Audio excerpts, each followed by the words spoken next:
Bugun siz bilan juda muhim mavzu haqida gaplashamiz. Psixika va jismoniy holat o'rtasidagi bog'liqlik. Ko'pchiligimiz o'ylaymizki, tana alohida, ruhiyat alohida ishlaydi, lekin aslida ular bir-birini chambarchas bog'lab turadi.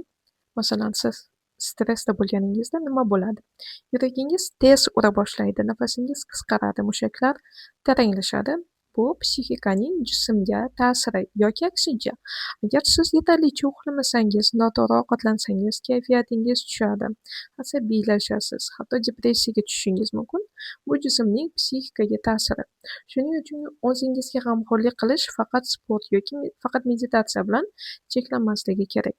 Bu kompleks yondashuv. Nima qilish mumkin? Yetarlicha uxlang, to'g'ri ovqatlaning, jismoniy faol bo'ling va eng muhimi fikrlaringizni kuzating.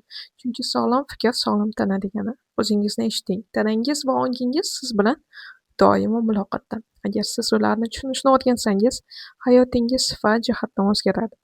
Esda tutingki, ichki muvozanat tashqi salomatlikning kalitidir.